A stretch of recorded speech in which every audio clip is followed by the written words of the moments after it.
Boa noite a todos. Sejam bem-vindos a mais uma bela quinta-feira de estudos e reflexões. Sempre uma honra estarmos juntos, um privilégio.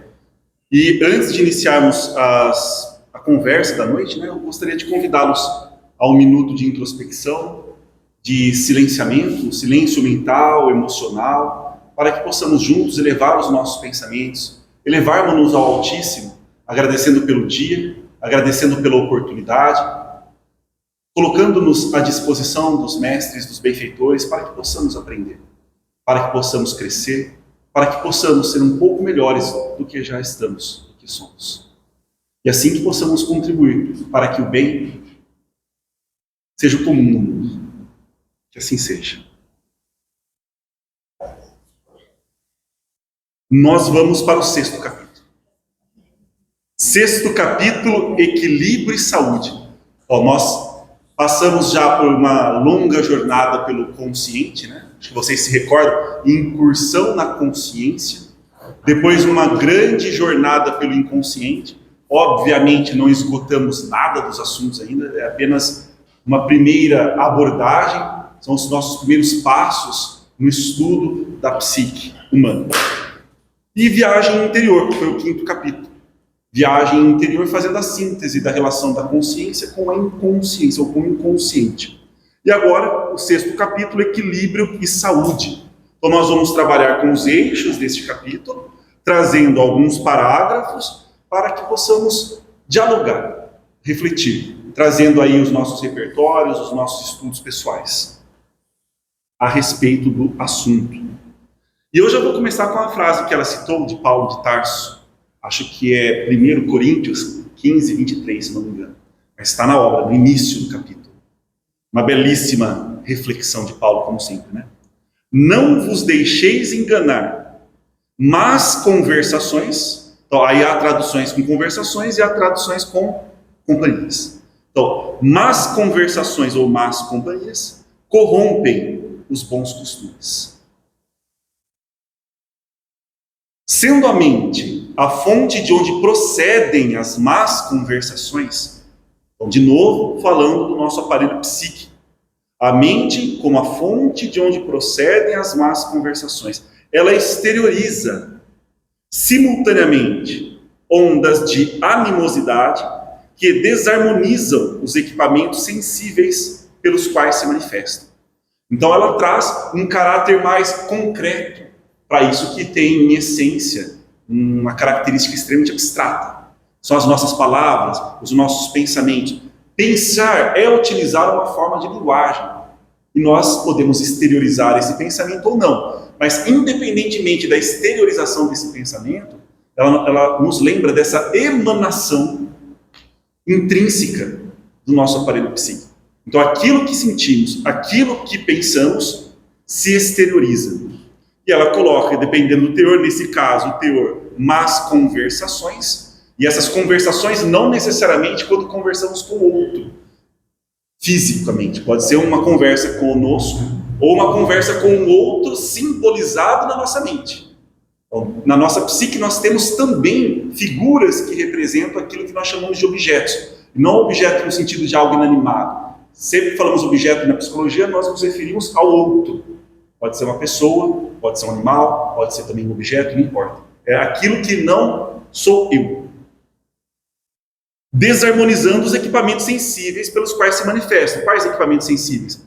Nosso próprio aparelho psíquico. Ou seja, o teor do nosso pensamento, principalmente quando ele se torna um hábito arraigado, extremamente condicionado, isso prejudica imensamente o nosso aparelho psíquico. Equipamentos sensíveis.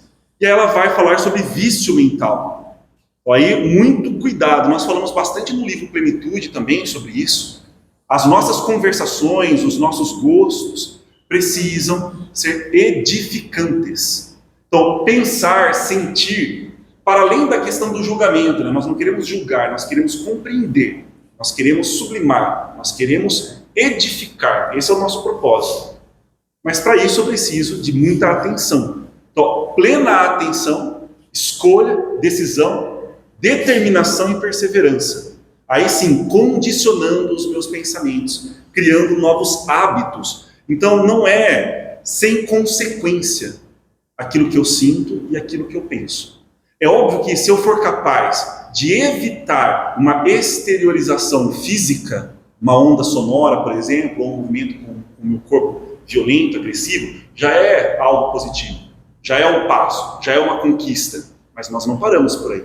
A gente precisa entender, e essa é a nossa grande missão, nosso grande compromisso, o porquê desses pensamentos perturbadores, o porquê dessas emoções perturbadoras. E algo que foi reflexo de uma fantasia de grandiosidade, acreditar que as companhias e o ambiente não nos influenciam. Influenciam, sim, bastante, principalmente no nível inconsciente. Então, não necessariamente eu vou ter naquele momento consciência do impacto daquele ambiente ou daquela companhia. Agora, isso também não significa que eu vou transitar pelo mundo afugentando essas companhias não edificantes, porque muito provavelmente eu não poderia estar acompanhando a mim mesmo. Então não é esse o propósito. É ser grosseiro, ser rude, ser um puritano, não é esse o propósito. É compreender o mecanismo para que eu possa trabalhar e não me deixar afetar tão significativamente por aquela situação, por aquela condição. Basta você perceber como as suas emoções, e eu penso que as emoções elas são mais sensíveis, elas são um termômetro mais fidedigno, porque o pensamento às vezes a gente dissimula com mais facilidade. Como as suas emoções se alteram dependendo do teor de uma conversa, dependendo de uma companhia, dependendo de uma música, dependendo de um ambiente. De repente você está super feliz, contente, uma conquista, está esperançoso, está otimista, e você encontra uma roda de pessoas pessimistas, que estão muito preocupadas, que têm um sentimento de inveja ou ciúme, e você percebe que aquilo te perturba. Aí você vai perceber que é um jogo, que você vai desenvolver a sua sensibilidade. Lembra desse aspecto no plenitude? Queremos desenvolver a nossa sensibilidade, mas quando desenvolvemos a nossa sensibilidade, nós também ficamos mais sensíveis e suscetíveis a essas questões não edificantes. Precisamos encontrar mecanismos e ferramentas para encontrar essa proteção que a gente coloca para nós mesmos. Isso não é simples, mas é a nossa tarefa. Então, o vício mental das conversações vulgares é a primeira coisa que a gente precisa fazer. Parar com essas conversações vulgares no mundo intrapsíquico. Então, nós mesmos, no momento de solidão, no momento de privacidade, qual é o teor do meu pensamento? Como eu dialogo comigo? Como que eu resolvo os meus conflitos? Como, durante uma viagem ao passado ou uma projeção ao futuro, eu me comporto? Quais são as emoções que surgem? Eu começo trabalhando comigo. Senão eu não tenho a menor condição de trabalhar com o mundo exterior. Fica muito, muito mais complexo. Vício mental, então, conversações vulgares, licenciosas, enseja desequilíbrio na área da saúde. E pensando na saúde integral, não só na saúde física. Produzindo perturbações gástricas e hepáticas. Então, aqui ela traz já algo bem pontual, bem específico da psicossomática, né? Como consequência das tensões e fixações mentais, que facultam a produção irregular de substâncias componentes da digestão, bem como exagerada secreção biliar. Ao mesmo tempo, alteram o humor. Aqui já é algo que a gente consegue dialogar mais, né? Eu gosto da parte de biologia, mas eu não tenho tanto domínio ainda. Gosto também de psicossomática, mas eu acho que às vezes há um certo exagero nas associações entre psicologia e afecções, né, físicas. A gente precisa ser cautelosos. Obviamente, há uma relação de interdependência. Eu não colocaria necessariamente de causa e efeito, já que nós conversamos muito sobre essa lei também. É muito difícil a gente colocar no laboratório a psique e falar, realmente, esse pensamento causou essa perturbação. Não, é muito, muito dinâmico. A gente não tem condições de traçar linhas tão precisas. Mas nós reconhecemos a influência do psiquismo sobre a matéria. Até porque, para nós, o que é real é psíquico. E a matéria é uma manifestação, portanto, não real. Ou seja, não permanente. E a frequência com que as pessoas também vivenciam essa exposição, assim, estresse, né? Sim, algumas obviamente. explosões, alguma coisa esporádica é uma coisa, mas a pessoa que mantém esse padrão, Sim. essa fleuma, Perfeito. Não, indubitavelmente vai afetar o corpo. no organismo. Indubitavelmente, porque é muito simples, a gente percebe no momento de raiva, de medo. A reação corporal é perceptível. Ataque cardíaco, a sudorese, a tontura, a alteração na pressão, é perceptível, isso aí é inquestionável. Agora, a gente só não consegue medir, mensurar o caminho exato, mas acho que é até desnecessário. O mais importante é a gente trabalhar com o nosso desenvolvimento psíquico. Até porque eu entendo que existem diferentes pessoas Sim, que vão transferir aquilo para o lugar mais frágil do corpo. perfeito. Então, sei lá, minha raiva vem do estômago, mas a sua vai para a pele. Né? Exato, exatamente. Porque tá, é um caminho mais frágil. Entram tendências genéticas, entre outras questões complexas. Mas o mais importante para a gente é entender o funcionamento do nosso psiquismo. É isso que nós estamos buscando. Agora, quando nós falamos sobre o humor, acabamos de dar um exemplo. Né? O humor também é um grande instrumento. Como o nosso humor flutua. Como nós somos vulneráveis às circunstâncias e condições do meio. Então, manter a paz, manter a serenidade, manter a confiança, a tranquilidade, não é algo simples de se fazer para o nosso estágio evolutivo. É algo altamente complexo, que a gente precisa, primeiro, reconhecer aquilo que nós falamos muito sobre os nossos limites no encontro anterior, reconhecer esses nossos limites para podermos trabalhá-los. Ou trabalhar. A primeira frase do terceiro, o vício mental da conversação vulgar, né? Perfeito. Acho que é bom a gente frisar o quanto que a gente está tomando consciência de se preocupar em se alimentar fisicamente melhor. Perfeito. E a gente deixa o que é o principal e a gente esquece de olhar com a mesma mesmo cuidado, atenção, mesmo zelo. O vício mental da conversação vulgar, tá? O quanto que o alimento de alma é mais até muitas vezes prejudicial do que o alimento físico. Sim, E a gente fica se alimentando de notícias ruins, de conversas ruins, de fofocas, de tudo que nos desequilibra, tudo que nos afasta da consciência, do despertar da consciência. Perfeito. E a gente continua na viciação de se alimentar disso. E aí a gente tenta mudar mais o mundo exterior do que o mundo interior. Eu não vou conseguir mudar o mundo exterior porque vai depender da atuação do outro. Mas eu preciso começar a mudar o meu mundo íntimo. O mundo exterior está te jogando, bombardeando isso o tempo todo. E vai continuar. Mas basta você ter atenção para outro lugar. Perfeito. E aí, com esse exercício, percebe? Nós nos tornamos aptos e capazes de frequentar esses ambientes. Que nós vamos ter que frequentar. Só que quando for absolutamente necessário. Então, eu vou precisar participar de um ambiente onde as pessoas estão perturbadas, incomodadas, ansiosas, com raiva. Eu preciso estar. Preciso atuar. Mas aí eu vou ter condições de minimamente me conduzir por aquele meio para trazer um benefício para o grupo. Não me igualar à voz e ecoar as reclamações, ao desânimo, ou às más conversações vulgares, licenciosas, não importa o teu. Mas para isso é preciso um treinamento. E é isso que é o que a gente treina pouco, né? E a gente minimiza essas questões. Sabe o que acontece? Eu vejo por mim. Eu vou, às vezes, muito no automático. Quando você vê, você já o automatismo, tempo, perfeito. caos, você não percebe. Não percebe. Aí depois, né, sei lá, aconteceu uma coisa no domingo, aí na segunda você começa a pensar. Sim. Não é? E aí a gente entra ali, ó. Eu vi esses dias uma mensagem muito interessante falando. Equilíbrio. Né? Quando você tem esse equilíbrio emocional, quando Sim. você está equilibrado, você pode ir em qualquer lugar, qualquer. Sem dúvida. Você tendo consciência de você. Perfeito. Não é? Dos seus atos e tal. Nossa. Você vai ser um agente, uma figura ativa, não passiva naquele momento. Exatamente. Mas eu também volto e meio para mim, sabe? Quando eu percebo a gente, eu estou automático. Não só você.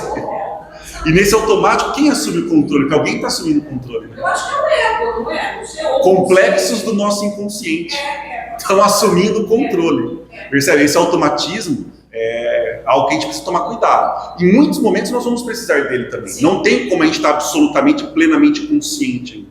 É algo que não condiz, eu acho que nem com o nosso aparelho psíquico. Ele precisa passar por um processo evolutivo também. O próprio aparelho em si.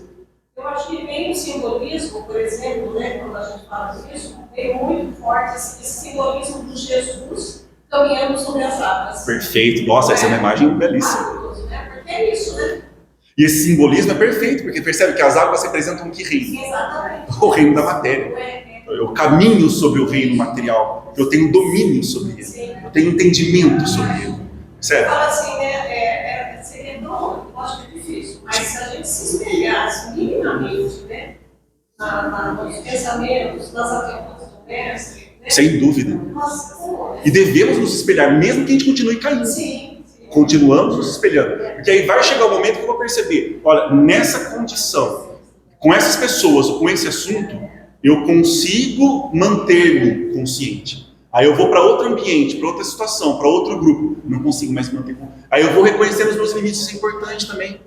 Por isso que na própria psicologia, a gente coloca aquela frase, isolar-se no topo do Monte Everest é não evoluir, é não se desenvolver, isso não é alcançar a iluminação. Porque eu preciso do embate, do contato com o outro, para eu ter esse reconhecimento de mim. Senão eu crio uma própria fantasia, e eu me perco nesse labirinto da minha própria fantasia. Eu tenho uma autoimagem totalmente distorcida. Mas, perdão. Claro. Mas esse vício mental, olha, é uma coisa séria. Sem dúvida. Os adolescentes. Porque os Com jogos, certeza. os jogos. São vulneráveis. Não, nós, pelo menos eu não tive videogame, eu não tive. E essa geração já nasce com isso. E os jogos, não tem um jogo que é de Nelson, que é é tudo de espada. Aí, morte, tiro. E tiro, assim, meu filho de 13, a gente não deixa usar negócio que é de tiro. Aí ele vem me falar da mitologia dos celtas lá, dos Norte. vikings. Mitologia Aí o nórdica. jogo, que interessante, né? Fui eu assistir junto. Eles na guerra, com as espadas. E eu falei, meu filho, joga outra coisa. Mas todos os outros amigos jogam a mesma coisa. Sim. E isso é um vício. Sim, sem dúvida. Agora, o que a gente precisa entender, a mesma coisa que nós conversamos sobre o vício do álcool, do cigarro, no encontro passado. Não adianta você ir diretamente para o embate, porque aquilo não está acontecendo no mundo consciente. Você precisa entender sintoma do que aquilo é na psique, principalmente do jovem. E aí que é interessante, porque a gente não percebe, não é uma coisa de um adolescente, é praticamente de um grupo. Agora, eu não sei, se nós tivéssemos acesso a isso também na nossa época, não sei se faríamos tão diferente também assim. E aí que é interessante. Sim. E outros recursos, né? Hoje a gente fala com essa globalização e essa integração, hoje é muito difícil, porque antes você cometia um erro, tinha um problema, você resolvia ali no bairro, com um grupinho. Hoje, se você publica, milhões de pessoas, não exagerava, milhões de pessoas vão te criticar, vão te questionar, vão comentar, vão se posicionar. Então tem outro peso, é totalmente diferente. Difícil de lidar, vai exigir muito mais disciplina. Mas essa disciplina, trabalhando a mente inconsciente, não só a consciência, mas para o jovem é difícil. Por isso que o jovem precisa ser conduzido pelo adulto.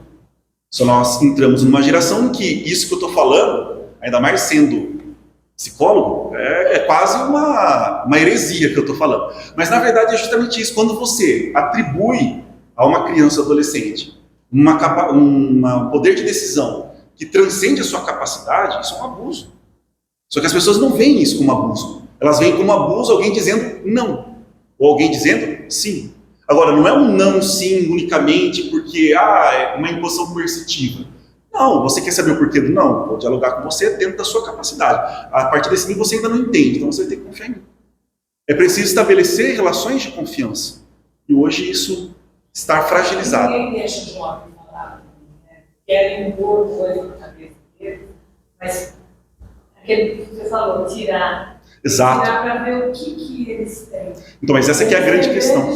Lógico que eles têm que ser ouvidos, o diálogo, mas quando a gente não conduz e a gente não contribui, o mundo está fazendo isso. Então, estão preenchendo a cabeça dos adolescentes, só que não são os pais. Geralmente, não são os pais. Só que os pais pensam, não, está tudo tranquilo. Não existe vácuo, não existe vazio. A massa está preenchendo a cabeça. E aí depois, esses vícios que estamos comentando, se tornam muito mais difíceis depois de serem superados, porque eles ficam arraigados, eles colocam raízes em vários complexos, em vários sintomas, e aquilo se torna necessário para a manifestação do céu. Isso é um vício. Foi até bom se abordar isso. Então vamos lá. Hoje a gente pode dizer que a grande maioria dos adolescentes está viciada nas telas. Correto. Quer em jogo, quer no TikTok. Pronto. Que seja.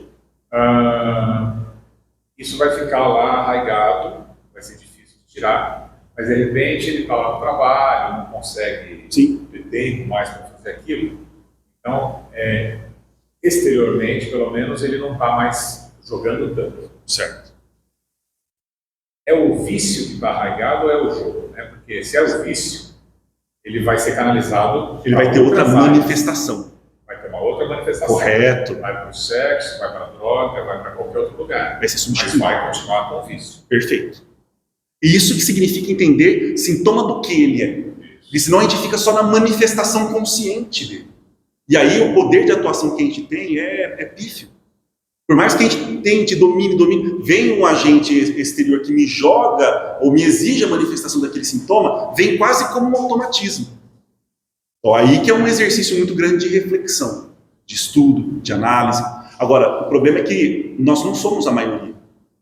Então o esforço é ainda maior. Então você vai convidar aquilo que nós falamos na semana passada também. Falamos sobre festividade. Você vai tentar mudar a concepção do que é uma festa, do que é uma relação humana, do que é prazeroso. Você vai comprar uma luta gigantesca. A primeira coisa é você tem que ter convicção disso. Convicção real disso. E tomar isso como verdade para a sua vida. Aí você vai tentar contribuir com a vida daqueles que estão mais próximos. E aí você vai tentando expandir isso com naturalidade, não com coerção, mas com naturalidade. A primeira pessoa que tem que vencer esses vícios somos nós. É assim que a gente vai contribuir para o desenvolvimento do outro. Senão a gente vai ficar num exercício de novo de fantasia megalomaníaca, de complexo de salvador, querendo fazer a mudança no outro, que eu não consigo fazer nem em mim mesmo. Isso muitas vezes é mais uma projeção, uma compensação, do que uma sincera atuação de crescimento e de mudança. Então, primeiro eu tenho que observar aí com sinceridade, que é difícil admitir. A gente pensa que já consegue, não, já admito tudo, eu sou sincero comigo mesmo. Calma, muita calma. O que a gente admite ainda é insignificante do que realmente nós somos, estamos e fazemos. Eu preciso desenvolver essa tolerância ao sofrimento, à dor, desse auto-enfrentamento, desse auto-descobrimento. No fundo, se a gente parar para analisar, para olhar para dentro, a gente sabe. Sim, exatamente. Só precisa aceitar. Essa é a palavra. Ao mesmo tempo altera o humor, que foi onde nós paramos, favorecendo o pessimismo, o derrotismo e a depressão. Bem atual, né?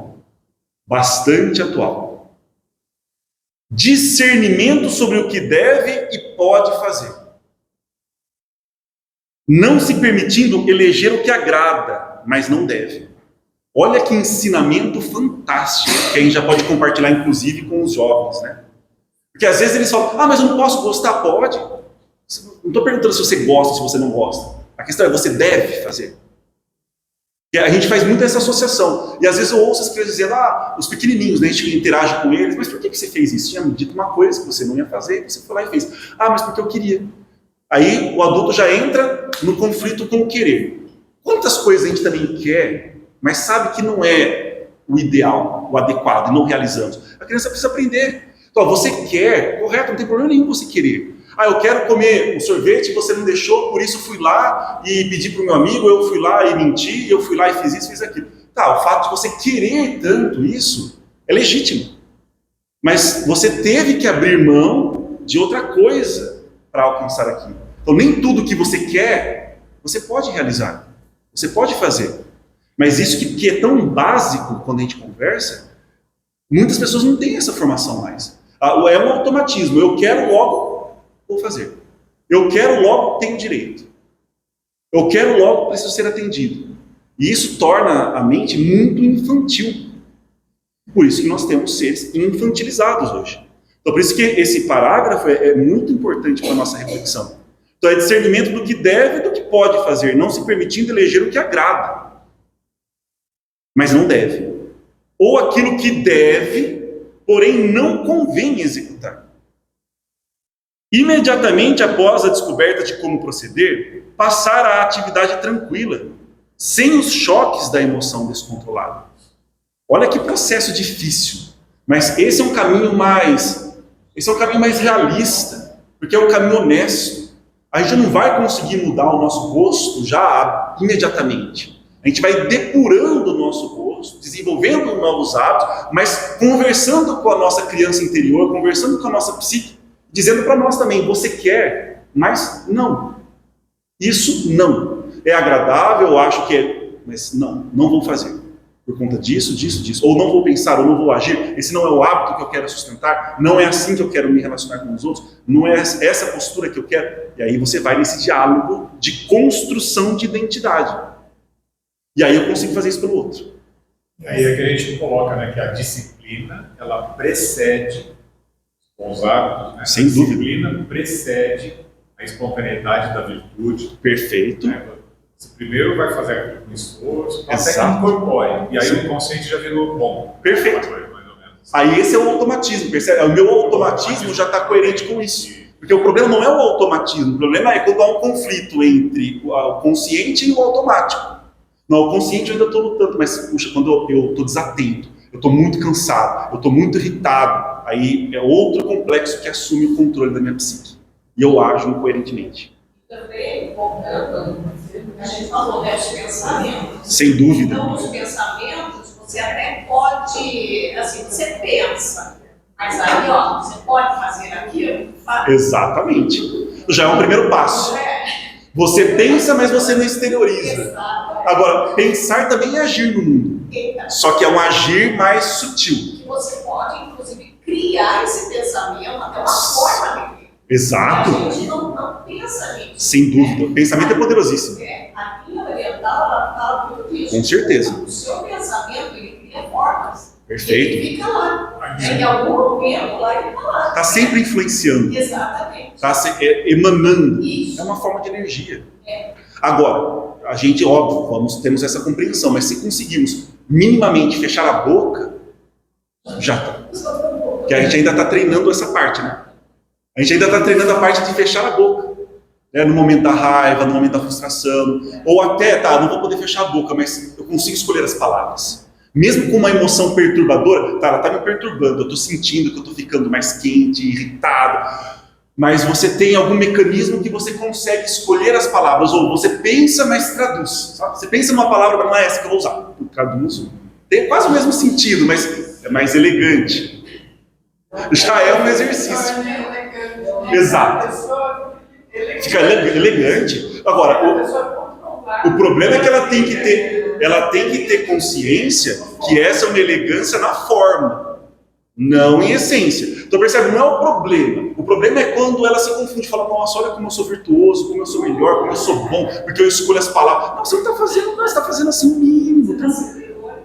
Às vezes está sendo sarcástico, está sendo irônico, mas a pessoa ela tem essa atuação quando ela confunde a essência com a forma. Então, às vezes a gente pensa coisas que não fala, vocês também, né? Então, às vezes a gente pensa coisas e não fala. Só que a gente tem consciência que a gente está falando algo, mas na verdade nós estamos querendo dizer outra coisa, ou de outra forma. Então a gente, é uma forma de dissimular o nosso sentimento, o nosso pensamento? Sim. Mas uma forma consciente para um processo e um projeto, porque senão a gente cai naquele oposto que está muito em moda hoje. Eu sou assim, eu falo a verdade mesmo, eu não quero nem saber. E a pessoa acha isso bonito ainda. Acha virtuoso. Não é que eu sou grosseiro, eu sou verdadeiro. Eu tenho personalidade, eu sou autêntico. Não, você é um baita de um grosseiro chato. É isso que você é. Entendeu? Mas é uma questão de entendimento, percebe? Nós estamos nesse processo de desenvolvimento. Então, conseguir fechar a boca, escolher as palavras, ajuda. Nelson, esse parágrafo tinha que ser adotado pelas administradoras de cartão de crédito e os educadores financeiros. Os educadores financeiros. Eu expandiria mais, mas como é um bom começo. Mas por todos nós. Então, imediatamente após a descoberta de como proceder, que é aí que eu queria complementar, passar a atividade tranquila, sem os choques da emoção descontrolada. Então, a gente não consegue controlar absolutamente a emoção, mas a gente coloca limites claros, o que eu não transcendo. Não consigo, eu não vou transcender. Né? No momento da raiva é muito difícil fazer isso. A raiva é uma grande emoção perturbadora. Muito difícil fazer isso. E com certeza, muito provavelmente, na hora da raiva a gente vai para o automatismo. Então, se no momento da tranquilidade eu permito o meu pensamento utilizar palavras licenciosas, vulgares, na hora da raiva, a probabilidade de você utilizar aquelas palavras que você treinou inconscientemente, né, que é uma forma de treinamento também, é muito alta. Então, há uma pensadora que diz, não deixe brechas. Não deixe brechas. Na porta, por exemplo, ou fecha de vez ou abra de vez, não deixe frestas. Só passa semiventos, muita insensatez. Nos samurais, eles também tinham esse código. Ele fala que a espada sempre corta onde há brecha. Só que aí não é brecha na armadura, é uma brecha moral. Então a espada só vai ferir onde ela encontrar uma brecha. O que é essa espada? São as circunstâncias da vida, são as vicissitudes, as dificuldades. Só vai nos ferir onde a gente apresentar uma brecha. Então, se a gente foi ferido, aproveite aquilo como uma oportunidade de aprendizado, uma experiência de aprendizado. Por que eu fui ferido naquele ponto? Aquela palavra, aquele comportamento, aquela atitude, aquela situação. Isso traz muita riqueza de desenvolvimento para a gente. E aí, então, no momento da serenidade, e aí que é interessante, no momento da serenidade, que nós poderíamos fazer esses treinamentos com palavras virtuosas, ampliando o nosso vocabulário, serenando as nossas emoções, reconhecendo-as, dialogando. Não, a gente vai para o entretenimento. Um entretenimento banal, um entretenimento vulgar, só reforçando esse vício das más conversações. É um mau uso do tempo. Nesse cometimento, são relevantes os cuidados com a conduta mental e moral, exatamente o que nós estamos falando. Os nossos hábitos em conduta mental e moral, poupando-se as descargas contínuas dos desejos infrenes. Esses desejos infrenes são os nossos gostos, né, ainda mais primitivos, não tão sofisticados, eles vão continuar gritando. Eu preciso saber ouvi-los, reconhecê-los e educá-los. Por isso que também na Grécia, um dos grandes critérios para você se tornar um educador do outro, era primeiro você ser reconhecido pela comunidade como um bom educador de si mesmo. Então, como você está educando as suas emoções? Como você está educando os seus pensamentos? Eles precisam ser literalmente educados. Mas nós não temos nenhum projeto, a gente pensa que tudo acontece magicamente, automaticamente. Não. Exige estudo, treinamento, vivência, análise, reflexão, compreensão e acolhimento. Então, acolher as suas emoções, acolher os seus traumas, acolher as suas dores com sinceridade. Se precisar chorar, você chora, precisou se emocionar, sentiu raiva dentro de uma lembrança, permita-se vivenciar isso. No íntimo, em privacidade. E você vai trabalhando até, por meio dessa ressignificação, não ter mais essas emoções tão perturbadoras. Você vai dissolvendo, você vai diluindo. Agora, isso também precisa se tornar um hábito, porque senão a gente não avança no processo. O momento de intimidade, de solidão, alguns chamam de solitude, são momentos preciosos e pouco aproveitados. Depois desse momento de solitude ou solidão, você retorna melhor ao convívio. Então aí você sobe a montanha para depois descer a montanha novamente. Você não vai ficar lá no topo. Você desce para o convívio, para a dificuldade, para a reunião difícil que você vai ter. Olha que interessante. Tem coisas que às vezes são até agendadas, né? Não é imprevisto. Aconteceu imprevisto. Beleza, você vai estar agendada a reunião com uma pessoa insuportável. Você tem, 5, 4 dias para se preparar. E a pessoa não se prepara. Ou ela já se prepara para o embate, né? Ela já se prepara para o conflito. Mas se falar aquilo, mas se fizer aquilo, eu vou preparar para... Não, ela deveria se preparar, ser capaz de manter a minha serenidade, a minha tranquilidade, com respeito. Isso não é se tornar submisso. Isso não é se tornar conivente. Isso não é se tornar ingênuo, permitir-se ser agredido. Não, mas ter uma postura serena, elegante, altiva, nobre. E você treina para isso. A gente desperdiça até esses momentos. Imagina então num improviso, né? A vida te pede um improviso ali. Aconteceu algo, imprevistos são muito comuns nos relacionamentos. Menos preparados ainda nós estaremos. Então são relevantes esses cuidados, poupando-se das descargas contínuas dos desejos infrenes, superando, mesmo que pouco a pouco, realmente pouco a pouco, os impulsos inferiores, enquanto disciplina a vontade, por meio de exercícios de paciência e de perseverança. Exercícios de paciência e perseverança. Percebe? Às vezes com coisas insignificantes. Vocês já se viram nervosos ou alterados porque você é um parente, uma criança quebrou um copo, quebrou um prato? Já passaram por uma situação parecida dessa? Aí se você parar para raciocinar, você fala, meu Deus, foi um copo. Foi um copo. Que foi um acidente, e você vai limpar, e vai estar resolvido, e vai dobrar, empacotar, colocar no lixo para ninguém se machucar, e vai ser reciclado, e acabou. E aquilo pode virar uma discussão, e pode te alterar gigantescamente. Só que você não aproveita aquela oportunidade, que é pouco, concorda? Para exercitar a paciência. Aí você tenta trazer naquele momento, antes da fúria, uma reflexão sobre a gravidade da situação e a realidade dos fatos. Porque se você parar para pensar, no momento em que você vai explodir com uma situação dessa, aquela situação está sendo só um veículo para a projeção de outros conflitos, outras emoções perturbadoras. Aquilo lá está sendo só o pretexto para que você possa projetar, muitas vezes no infante, situações íntimas de ressentimento, de mágoa, de frustração, de desgosto, às vezes consigo. Isso é uma infantilidade. Somos seres infantis, exatamente. Eu tenho uma amiga que passou um caso semelhante, quando a filha era pequena, eu tinha 35 anos.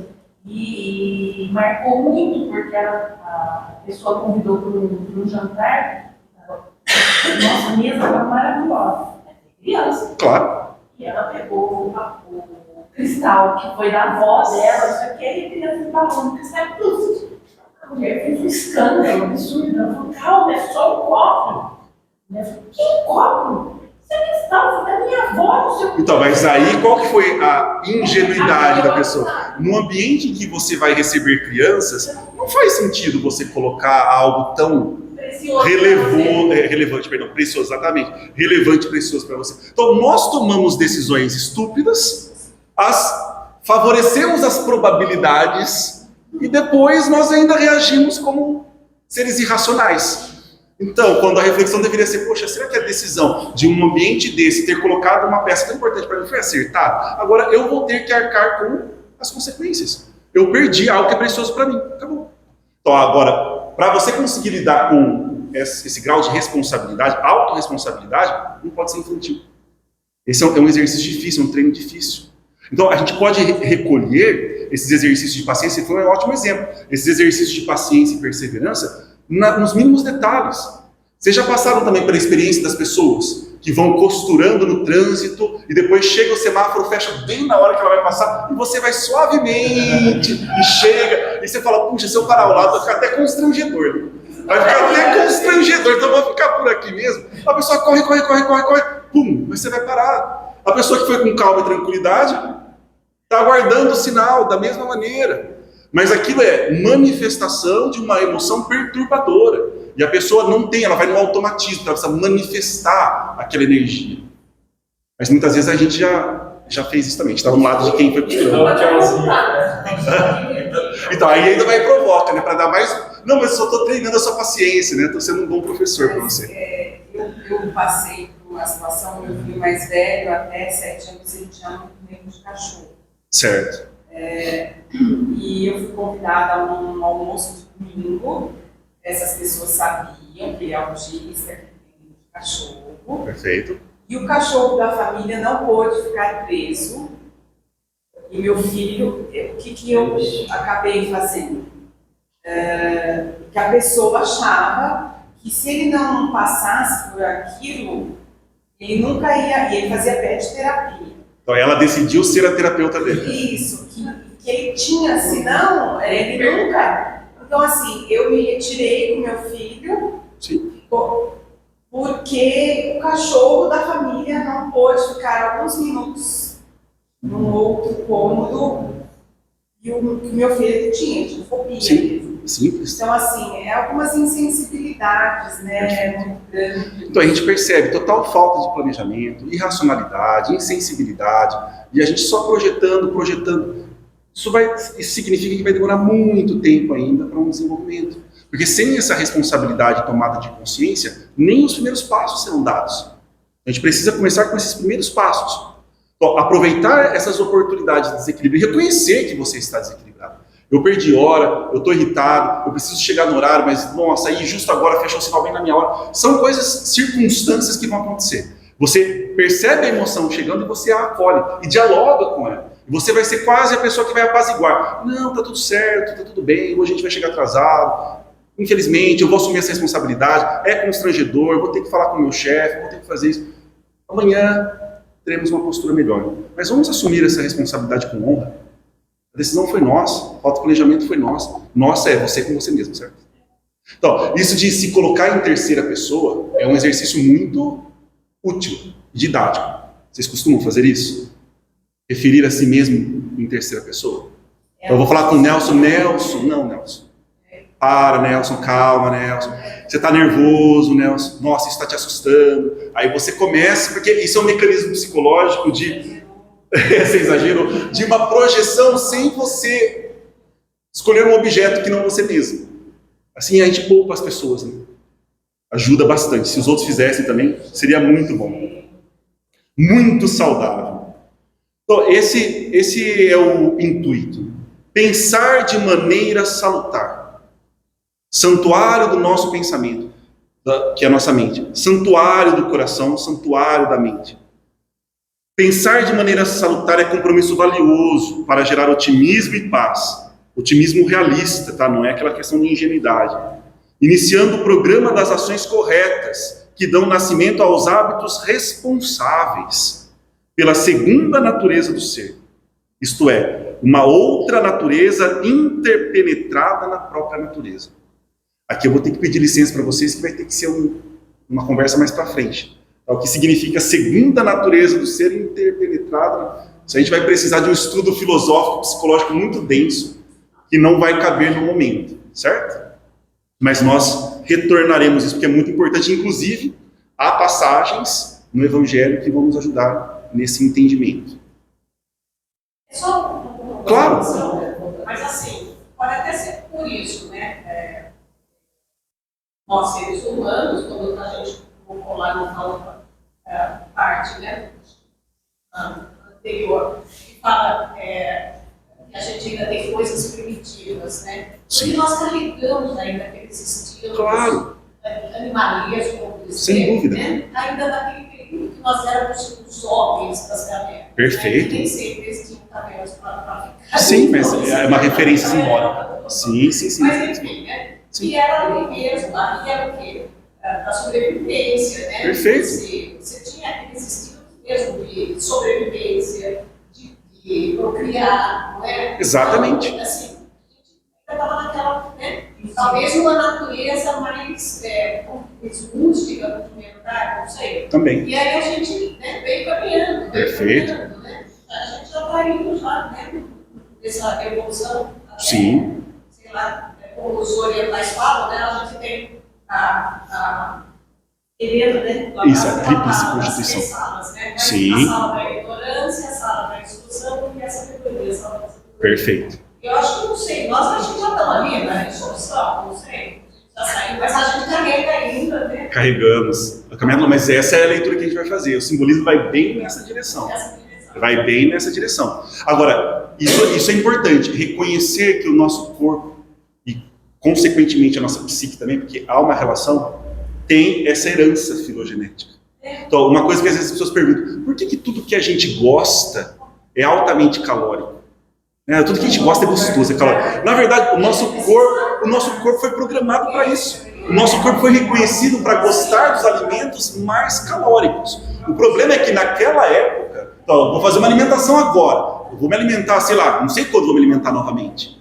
Aí eu preciso de energia, então muita gordura, muita proteína. Então, o nosso corpo foi desenvolvido para apreciar alimentos altamente calóricos. O problema é que hoje a gente já não precisa tanto, mas o corpo está com essa inércia. Então, aí que entra o exercício da força de vontade. que é limitada, porque essa busca alimentar pode ser um sintoma psíquico. Então, eu estou manifestando um sintoma, manifestando um complexo psíquico na forma desse sintoma alimentar. Percebe? Então aí que a gente começa a ter outro tipo de diálogo, mais sofisticado. O próprio corpo pede, muitas vezes. Pede. Você não come carne, mas você está pedindo alguma Pede. coisa ali, né? Porque há uma programação para apreciar alimentos de alta caloria, é muito mais eficiente.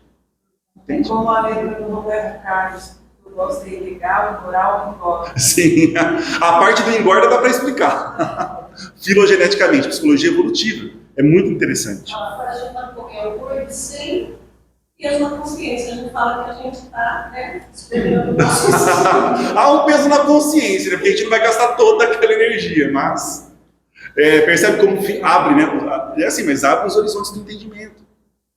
Então, desse modo procedendo, as horas de ação se tornarão agradáveis, sem os excessos do cansaço.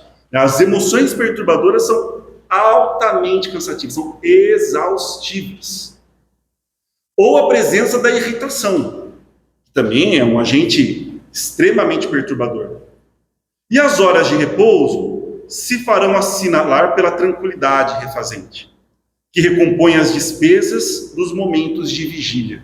Imagina que agradável, né? Você poder ter esses dias na vigília de serenidade, tranquilidade, confiança, trabalho, e depois um momento de repouso também edificante, pleno, intenso para você se recompor, intenso no sentido de plenitude, né?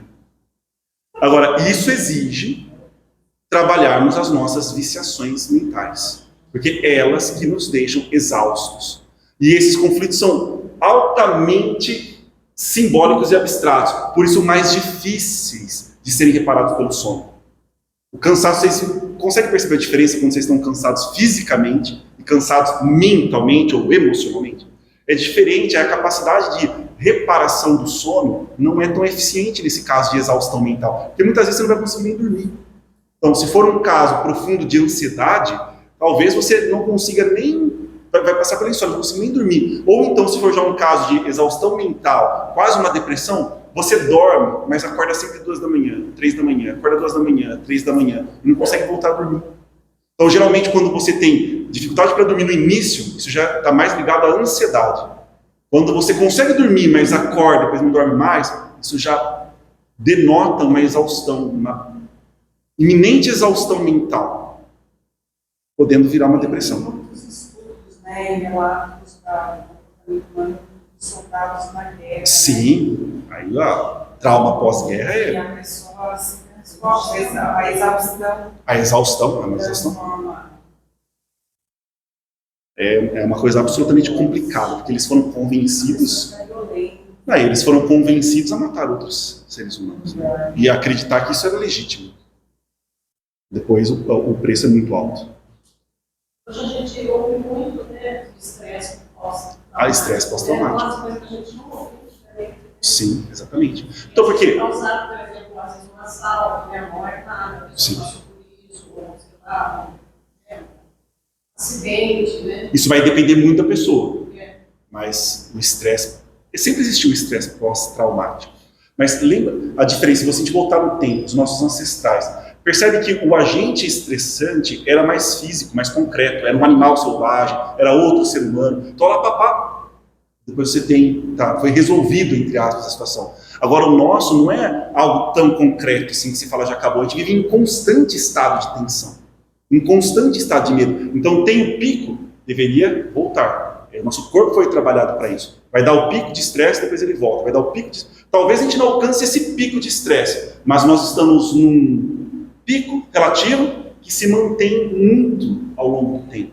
Isso tem um efeito muito deletério, tanto sobre a psique quanto sobre o corpo. Então a gente precisa reconhecer esse nosso estado constante de tensão.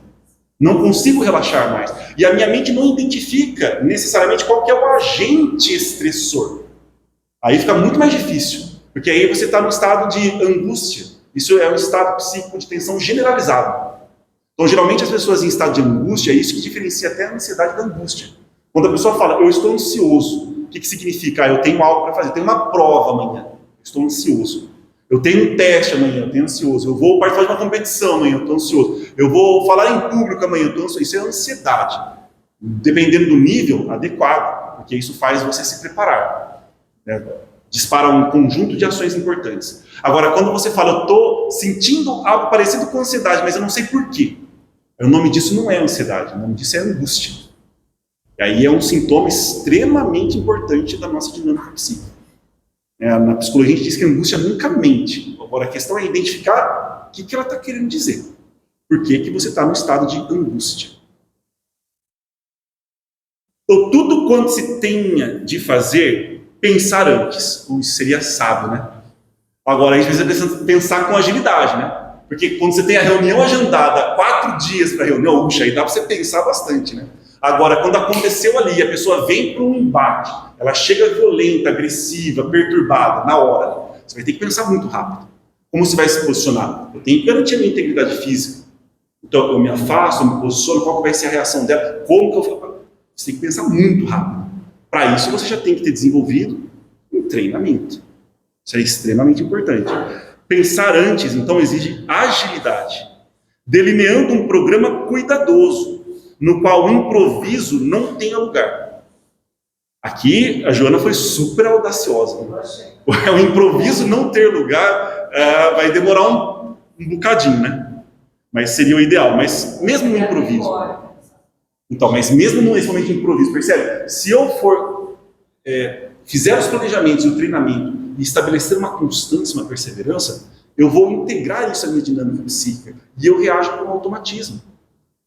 Por isso que as pessoas que estudam autodefesa, por exemplo, elas treinam o movimento diversas vezes, ou até para fugirmos disso que às vezes tem uma conotação equivocada.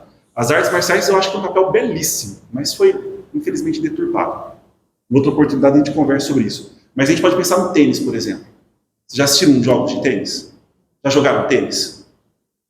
Então, é muito interessante que você vê aquele jogo e você fala, nossa, que legal, vou fazer isso. Aí você está lá na quadra, segurando a raquete, a bolinha vem, você faz um movimento com toda a estratégia que a bolinha já passou, né? Você viu, a bolinha já foi, fala, puxa, mas se eu acertasse a bolinha, ia ser o movimento perfeito. Aí os grandes tenistas deram depoimento de quando eles treinavam, eles repetiam o mesmo movimento diversas vezes. Eles diziam, tem que ficar tão natural quanto respirar. E aí fizeram um teste, vendaram os olhos dele, né, esticaram os braços, e ele falou, toca a sua ponta, né, a ponta do seu dedo. E aí eles tocavam sempre a mais, porque a raquete estava integrada ao corpo deles. Eles acreditavam que o corpo deles era maior do que de fato era.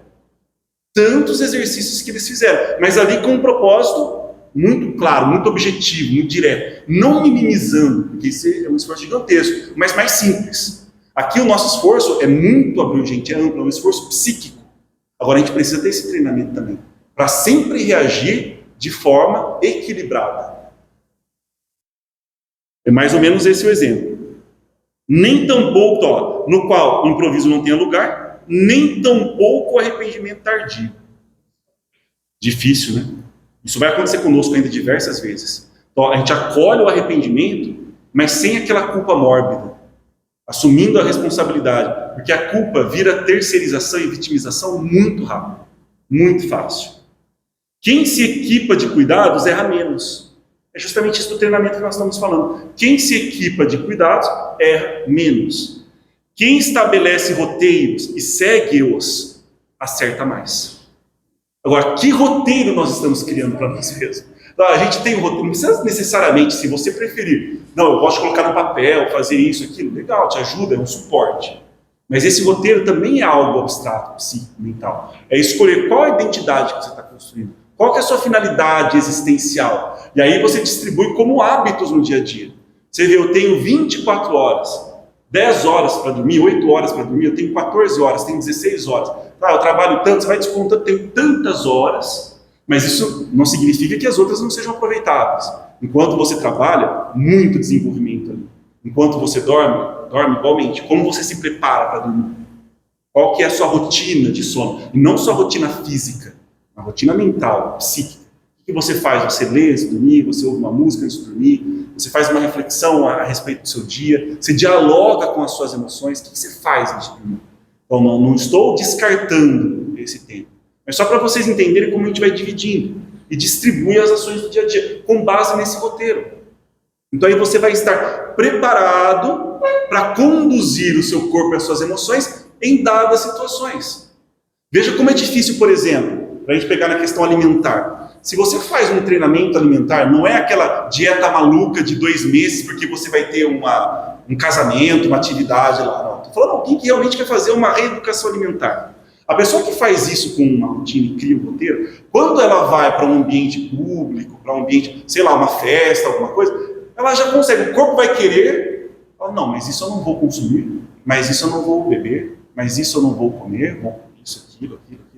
Agora, se ela fala, não, mas eu acho que, com base em tudo que eu fiz nesse momento, eu opto por comer, eu opto por fazer, mas é uma decisão mais consciente. Não é uma decisão impulsiva que fala, puxa, e volta para casa, passa 1 hora, fala, nossa, eu tava lá 10 dias fazendo direitinho, e a pessoa briga consigo mesma, fica arrependida, fica chateada, carrega aquela morbidez, culpa todo mundo. Não, você já tomou a sua decisão, foi feita, agora você assume a responsabilidade e recomeça. Então, eu ouço muito isso nos atendimentos, de pessoas que se decepcionam, se frustram, depois ficam um tempão brigando consigo. Mas elas não fazem esse exercício de planejamento, de roteiro, fica muito mais simples, porque você fica mais consciente na tomada de decisão. Agora, uma coisa que acontece, que aí é outra preparação, a pressão social. Né? Porque geralmente quem está cuidando de si mesmo, ele é chato, né? Considerado como chato. Puxa, mas você é chato, você não vai fazer isso? Não vou fazer. Você pode fazer, não tem problema nenhum.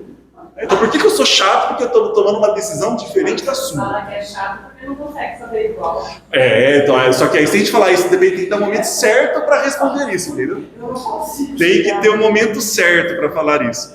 É uma das possibilidades. Provável, mas a pessoa não vai conseguir ouvir dessa maneira, não vai conseguir ter esse entendimento.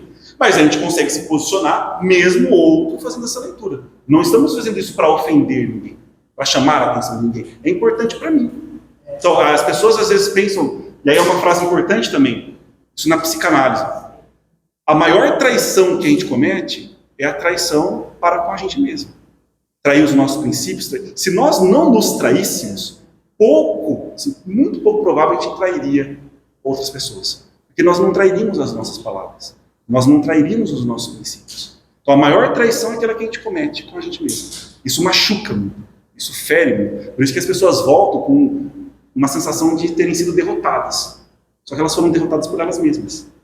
Faltou esse aspecto de treinamento, de cuidado, de roteiro. Tal programação estatuirá a necessidade de pensar com retidão.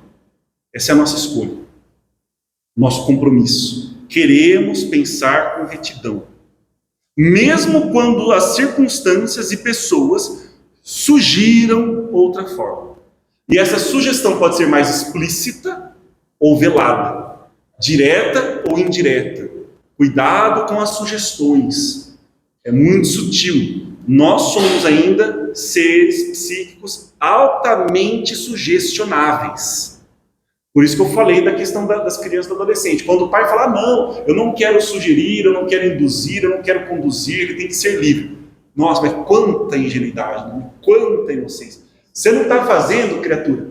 O mundo está fazendo no seu lugar. Eles estão sugestionando, eles estão induzindo, eles estão conduzindo. E aí depois há uma consequência a se vivenciar e vai ter que assumir a responsabilidade. É difícil. Imediatista e infeliz. Portanto, favorecedora da consciência de culpa. Então, é isso que a gente está tentando transformar, mas isso geralmente acontece pela frustração, pela decepção de ter traído a si mesmo. Mas não permaneça na culpa, não permaneçamos na culpa. Nós vamos reconhecer isso como uma etapa de aprendizado e estabelecer o nosso limite.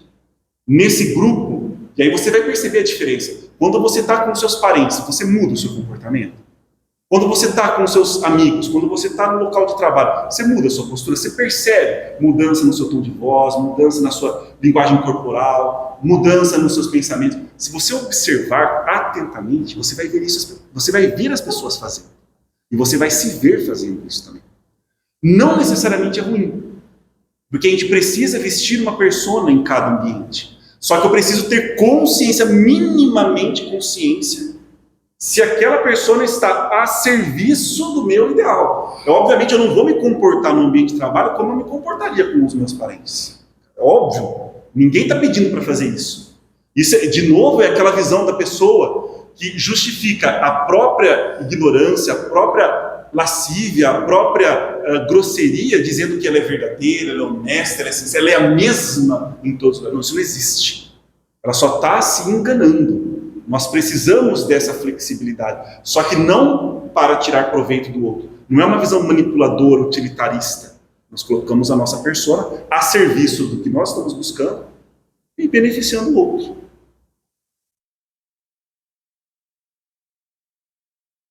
Usar a conversação como elemento catalisador de novas ideias. A conversação é o que a gente tem de mais poderoso, né? Saber ouvir, saber conversar, é um exercício profundo de empatia, de acolhimento, de respeito, de crescimento. É uma ferramenta extraordinária.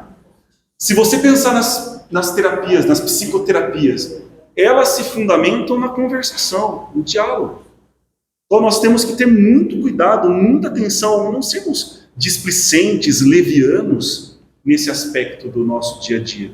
As conversações deveriam ser sagradas. Agora, hoje está muito em moda, infelizmente, a banalização. Banalizar é legal, é divertido, né? Quem sacraliza é chato, é sério, é mal-humorado. A gente precisa tomar cuidado com essas leituras invertidas, né? De princípios, de conceitos, de ideias. Quem disse que ser sério é sinônimo de ser chato? Ser sério e ser chato tem nada a ver uma coisa com a outra. Ser sério é outra definição, outra concepção. Sacralizar a sua vida, ter um roteiro, ter um compromisso consigo mesmo, quem disse que isso é ser chato? Então, só porque a sociedade, ou a grande massa, a maioria, tem essa concepção, por que eu preciso adotá-la para mim? Eu tenho que começar a me posicionar, a fazer as minhas escolhas.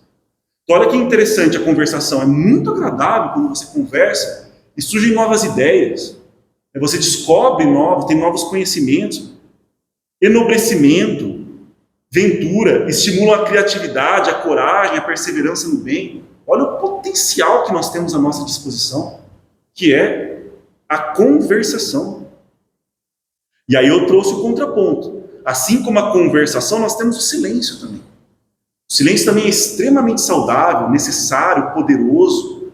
Então, meditar em silêncio, a fim de absorver a resposta divina e capacitar-se dos conteúdos da inspiração para alcançar as metas essenciais da existência. Percebe que para ter uma conversação desse nível, eu tenho que ter o que falar? Porque se você sentar para ter uma conversação, mas você não tem o que falar, então, fica um tempo desperdiçado. E aí, depois daquele início constrangedor, surgem assuntos aleatórios, muitas vezes nada edificantes, que tangenciam a maledicência. E aí que é interessante, quando a gente não tem um conteúdo vigoroso, interessante para uma conversação, a gente precisa utilizar a vida do outro como substituto de assunto. Então por isso que é muito interessante em certas pessoas, nessas circunstâncias, não estarem presentes, né? Porque aí não tem assunto para o grupo. Então aí geralmente as pessoas combinam, né? Olha, cada semana um falta. Porque se a gente não tiver assunto, aí a gente consegue colocar a vida dele em pauta. Mas isso é falta do quê? Repertório.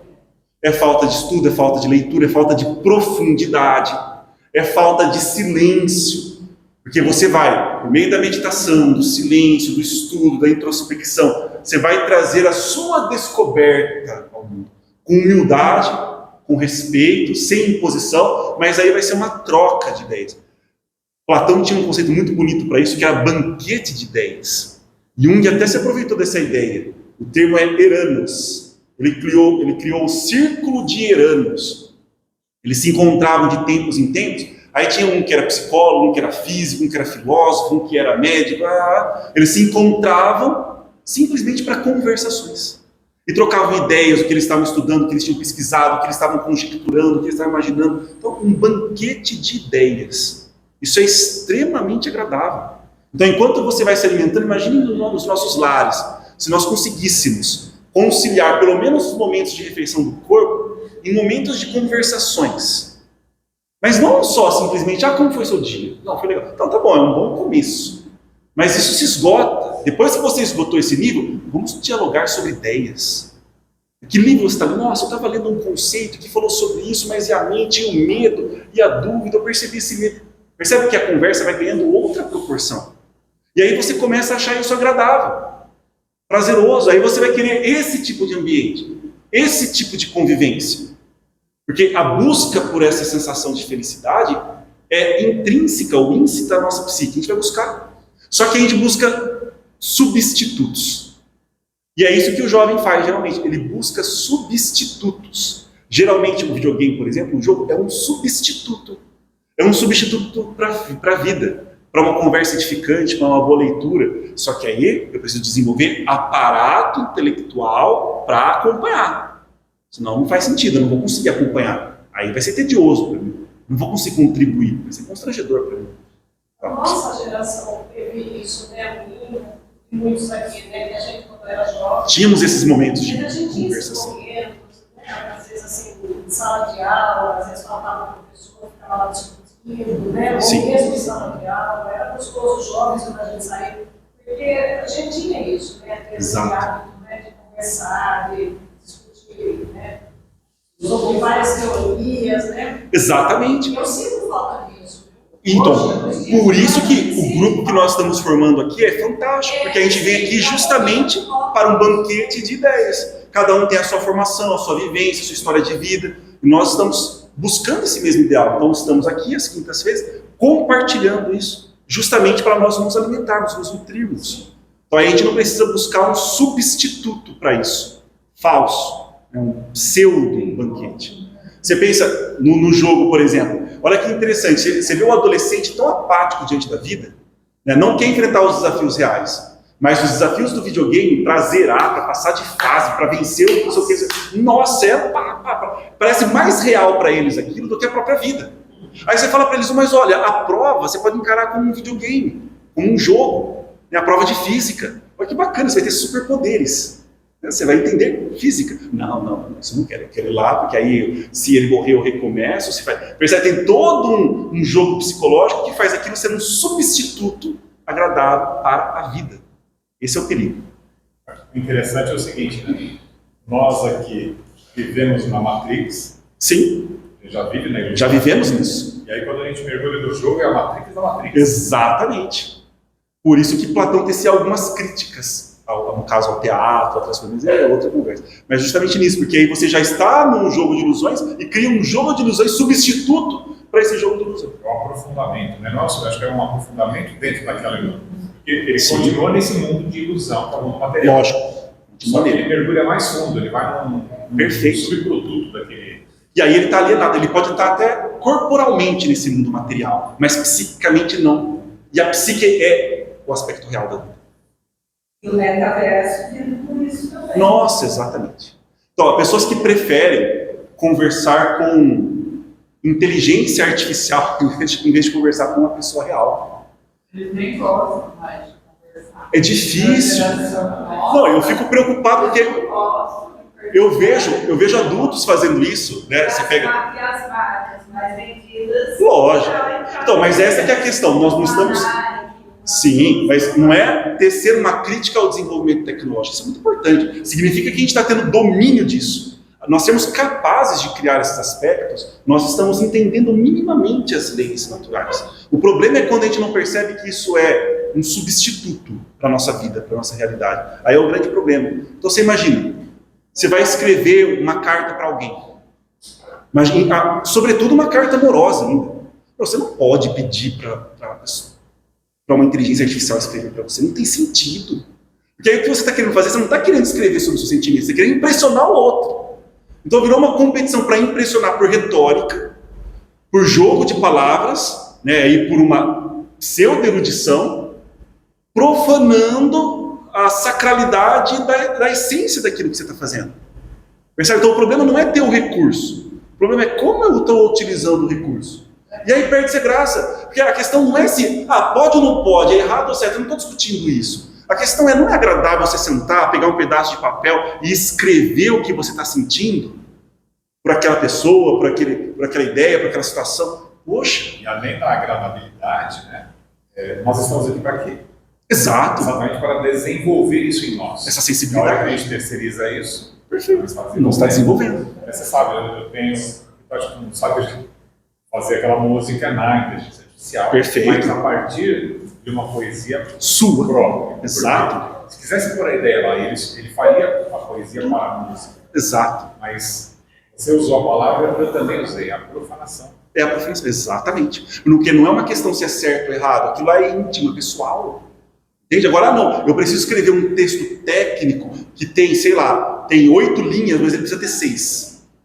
Tá, eu vou lá, peço, olha, me ajude a resumir essas 8 linhas em 6. Ok, beleza, certo, texto técnico. A ferramenta está aí para isso.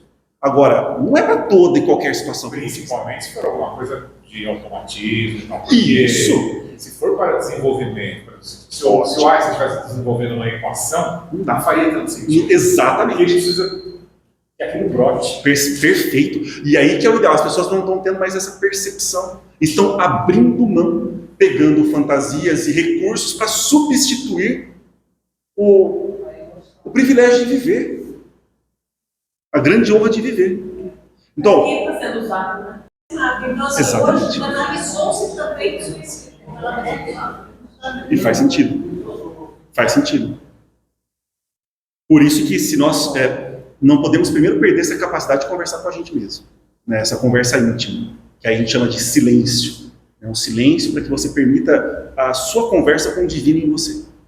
Não podemos perder isso. Depois disso, a gente consegue levar algo ao mundo. E aí nós vamos tentar nos comunicar com mais eficiência. A base de todo relacionamento é comunicação.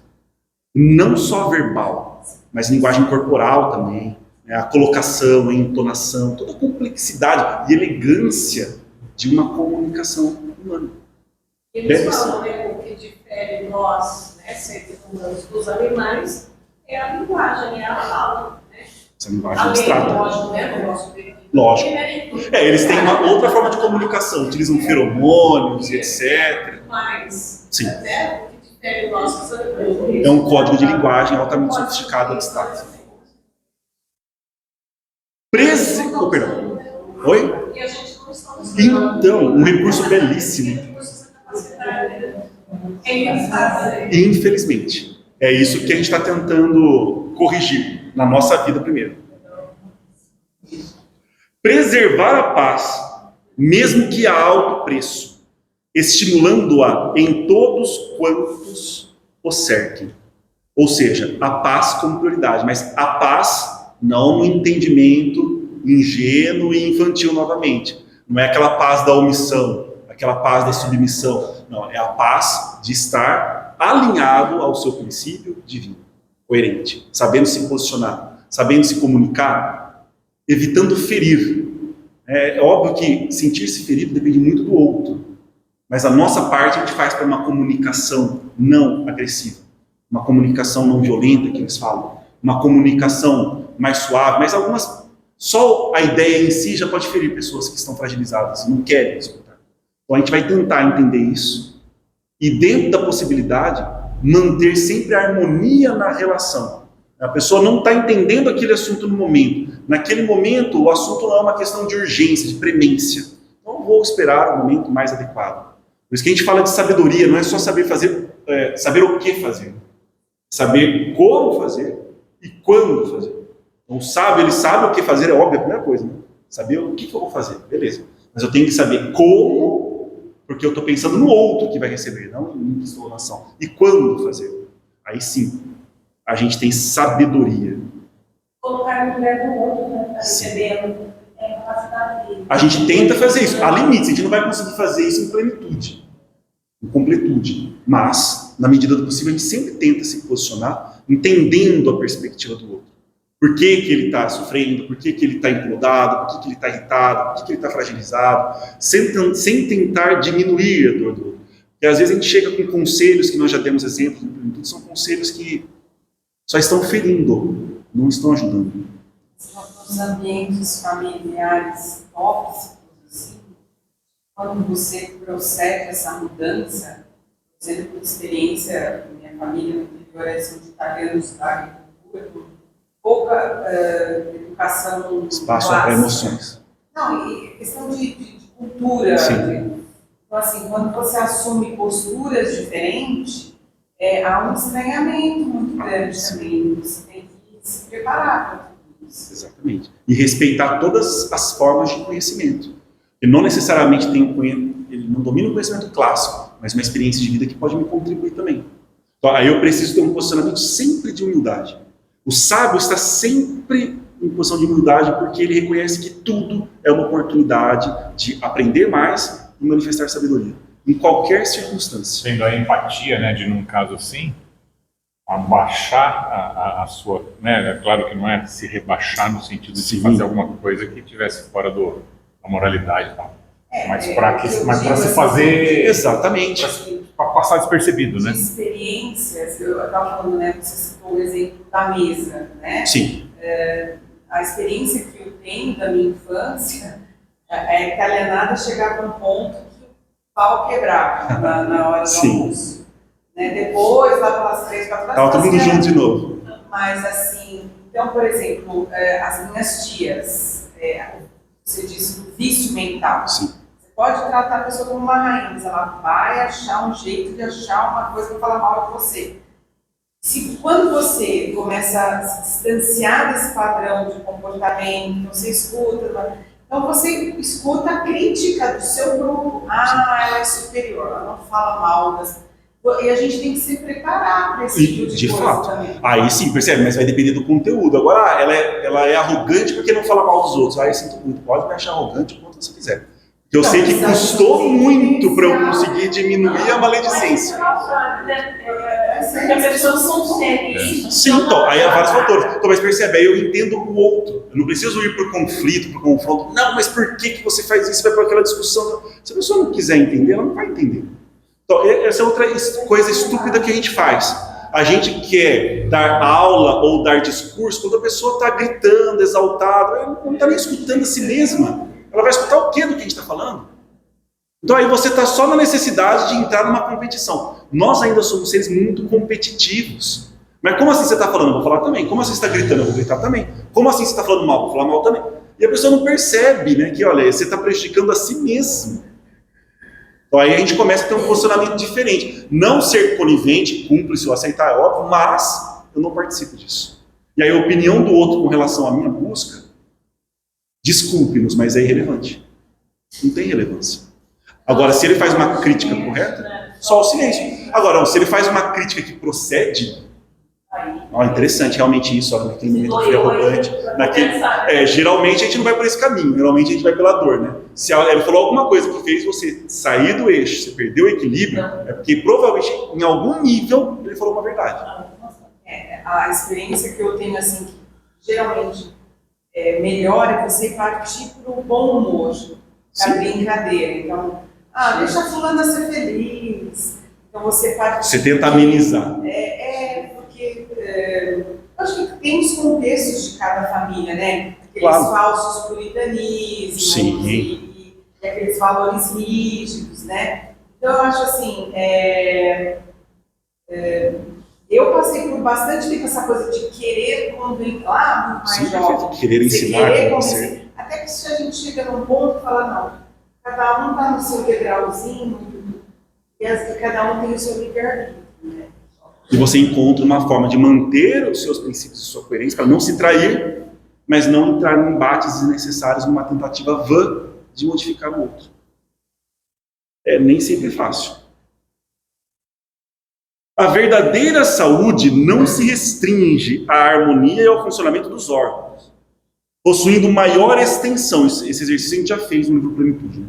Que abrange a serenidade íntima, o equilíbrio emocional e as aspirações estéticas, o belo, artísticas, culturais e religiosas. Tudo que tem a ver com os nossos gostos. Nós buscamos o belo, nós buscamos o transcendente, nós buscamos o que eleva a consciência. Isso é ser saudável. Olha que associação interessante, né? Porque aí a gente pensa justamente nisso. Nós lembramos lá do livro Plenitude. Para nós, o que é ser saudável? É paz interior. E essa paz interior, lógico, com alimentação, com higiene, com base, com cuidado do corpo. Isso é inquestionável, é óbvio. Mas a gente fala com uma saúde plena. A gênese de saúde, a paz interior. E aqui ela trouxe outro termo, mas que é a mesma coisa. Serenidade íntima.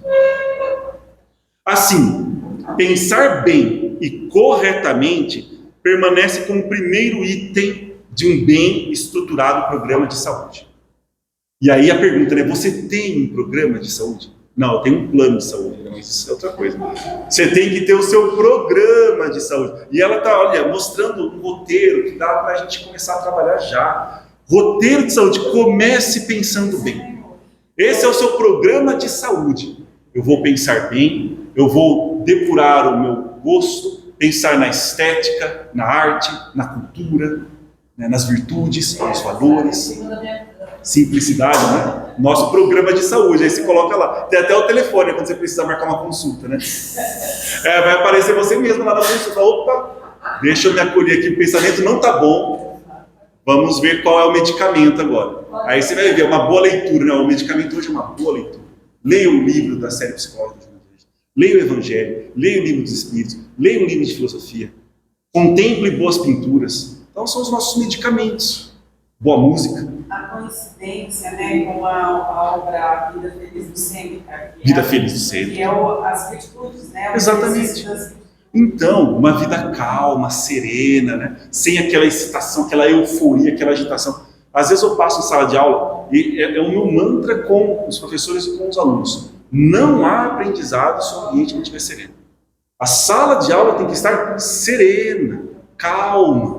Sem levanta, senta, grita, agita, sobe, ri, garganta. Não, isso não é um ambiente de aprendizado. Só que eu percebi, estou há poucos anos na gestão, né, na coordenação. Eu percebi que isso que era para ser tão óbvio, tão intuitivo, é algo como a 10ª maravilha do mundo. É impressionante falar, gente, vocês nunca pararam para pensar que para você estudar, ler, se desenvolver, o ambiente tem que ser sereno. Então a primeira coisa que tem que fazer é se acalmar. Professor, faça lá a gestão, organiza a turma, coloca todo mundo sentado, prepare, cuide do seu tom de voz, para todo mundo. Não. Mas hoje é uma necessidade de euforia, gritaria, gargalhada e agitação. Hã? Vocês eram bagunceiros também? Nossa, na minha época. Então, mas aí você abre espaço para isso. Agora a gente precisa de correr, ótimo, tem todo esse espaço também. Mas na hora do aprendizado, não. Bagunceiro. Teve um momento que foi pedido para não deixar o aluno ter sentado dentro da carteira. Exato. Mas aí a outra se percebe como...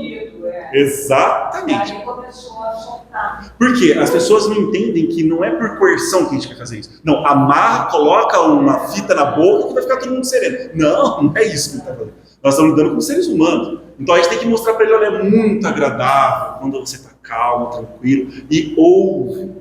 É muito agradável quando você aprende. É ditado, né? Quando um burro fala, o outro abaixa. Então, e é engraçado que aí a gente pega esses alunos, às vezes, com dificuldade, né? Difícil. E a gente senta para um atendimento assim, mais personalizado, vamos estar junto. Aí lá lado a lado, fala, olha assim, nossa, mas agora eu entendi, cara, isso é demais, é fantástico, é interessante. Só que a professora tem 35 alunos na sala. Então, se você ficar assim, com essa postura, e os seus colegas também, todos irão aprender e ter esse deslumbramento que você sentiu. É agradável, é gostoso. Entende? Só que é um trabalho que você percebe que em casa também não é feito. Em casa é sempre tudo muito agitado, é televisão alta, é música, é corrida, é fone de ouvido, um passa pelo outro, cada um no seu universo. A coisa mais absurda é você tem que usar o celular para falar com a pessoa dentro da própria casa. Ele está no quarto, manda mensagem, almoço, mensagem, banho, mensagem. Percebe? Então, o que a gente está condicionando? A gente não percebe que isso é um treinamento, é um condicionamento da mente. E aí depois os resultados ficam assim tão absurdos. Nossa, não consegue aprender, não consegue ouvir, não consegue sentar, não consegue... Em vez de corrigir, a gente cria um rótulo, um diagnóstico, ele vai ser para sempre assim. Provavelmente. Então, é por isso que todo mundo hoje é TDAH. É lógico, todo mundo ele vai ser para sempre assim e ele tem que medicar. Então será que eu não posso mudar alguma postura? Não tem nada que eu possa fazer além disso? Sara. Entende? Então, quando a gente fala dessa reforma íntima, também começa dentro do nosso espaço físico, dentro da nossa casa. Exato. Porque a nossa casa ela é um templo, é sagrada, é um espaço sagrado. Então ali está bem, organizado. Exato. É toque, né? Perfeito. Não, a sua colocação é fantástica. Mas Não. assim, mas organizar a sua casa, as coisas nos seus devidos lugares, não é assim? Sem dúvida. A casa, a sua palavra é perfeita, é um templo. É o nosso templo. Então, como assim começou gritaria em casa? Que é isso? Vou parar. Não é assim. Vamos sentar, vamos conversar. Tudo organizado. Isso não é toque. Isso é ter disciplina, cuidar das coisas, saber valorizar. Como é que eu vou organizar o meu pensamento se eu não consigo organizar a minha gaveta? Não tem, eu vou perdendo tudo. Como é que eu não vou perder ideias? Aí a pessoa fica falando, não, eu tenho problema de memória. Não, você tem problema de organização. Tá, comece organizando seu caderno, sua mochila, sua gaveta, bonitinho. Aí você vai acontecer uma coisa tão magiquinha na caixa aqui da sua cabeça, você vai lembrar das coisas. Percebe? É um exercício, um treinamento, mas isso exige presença, esforço, constância dos adultos, que muitas vezes estão exaustos e já chegam tropeçando em casa, cadê a minha cama? Não quero mais nada, porque estão exaustos. Então aí a gente vai ter que rever a gente tem que rever muita coisa no nosso dia a dia nas pessoas. Não é tão simples assim. Lógico que a gente vai tentando o equilíbrio, mas as modificações são de paradigma, né? E aí, só para concluirmos o nosso momento. Assim, então, pensar bem e corretamente permanece em primeiro lugar desse programa de saúde que a gente fez aí a nossa brincadeira com o plano de saúde. A fim de que as palavras na conversação não corrompam os costumes. Então, cuidado para não sermos nós os agentes da má conversação. Aquela má companhia que o Paulo de Tarso comentou, provavelmente a primeira coisa que nos vem à mente é uma outra pessoa, né? Mas cuidado, seria legal, a primeira pessoa que tem que vir à mente quando fala má companhia é a gente mesmo. Sim, ensejando ações estimulantes e edificadoras para o bem geral. Programa de saúde. Exato, é uma coisa íntima, de dentro para fora o nosso trabalho interior. Essa é a nossa busca aqui. Agradeço muito a atenção de vocês e aí na sequência a gente vai para transtornos comportamentais.